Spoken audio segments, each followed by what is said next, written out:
Hey guys, good evening. কেমন আছো তোমরা সকলে? আশা করি সকলেই ভালো আছো। সো আজকে বানাবো আমরা চাল কুমড়া দিয়ে হাঁসের মাংস। তো তোমরা কে কে চাল কুমড়ো দিয়ে হাঁসের মাংস পছন্দ করো অবশ্যই কমেন্টে জানিও। তারপরে আমরা কিন্তু এখানে মাংসটা কেটে ধুয়ে পরিষ্কার করে নিয়েছি। এই যে দেখতে পাচ্ছ বন্ধুরা, হাঁসের মাংস এত সুন্দর দেখতে, মানে টেস্টিও সেই হেভি আর কি। এখানে পেঁয়াজ, তেজপাতা, রসুন, তারপর এখানে সেদ্ধ করার জন্য পেঁপে নিয়েছি, মশলাটা পেস্ট করা হয়েছে। আর এখানে চাল কুমড়োগুলো আমরা সেদ্ধ করে নিয়েছি হালকা করে। তারপরে কড়াইতে দিয়ে দিয়েছি এখানে পেঁয়াজ, শুকনো লঙ্কা, ফোড়ন, যত কিছু লাগে এখানে সব কিছু আমরা দিয়ে দিব। আর এটা সুন্দর করে মিক্স করব যাতে পেঁয়াজগুলো সুন্দর করে গলে যায়। আর এখানে পেঁয়াজটা যতক্ষণ না গলে ততক্ষণ আমরা কিন্তু এটা ভাজতে থাকবো, মশলাটা যাতে সুন্দর করে একটা কালার বের হয়।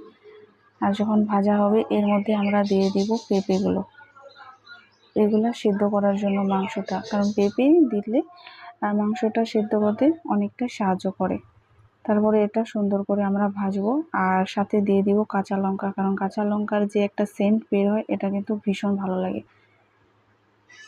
তো তারপরে দিয়ে দেব আমরা মাংসটা। আর মাংসটা দিয়ে দেওয়ার পর এখানে অনেকটা টাইম ধরে আমরা ভাজতে থাকবো।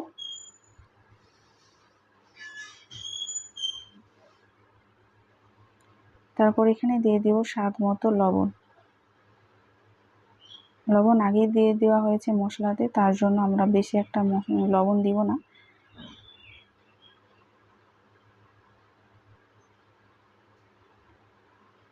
তো দেখতেই পাচ্ছ সুন্দর করে তেল বের হয়েছে। তারপরে লাস্টে দিয়ে দিব এখানে শুকনো লঙ্কার গুঁড়ো। তারপরে আমরা ভাজবো।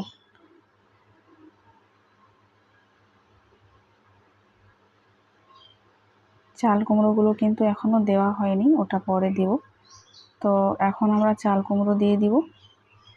চাল কুমড়ো দিয়ে দেওয়ার পর আমরা ভাজবো।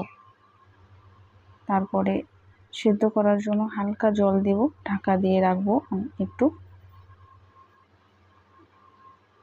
কে কে তোমরা পছন্দ করো বন্ধুরা চাল কুমড়া দিয়ে হাঁসের মাংস? আমি কিন্তু কোনোদিনও খাইনি, তো আজকেই ফার্স্ট বানাচ্ছে দাদা। তো চলো আজকে ট্রাই করি, শুনেছি ভীষণ টেস্টি হয়।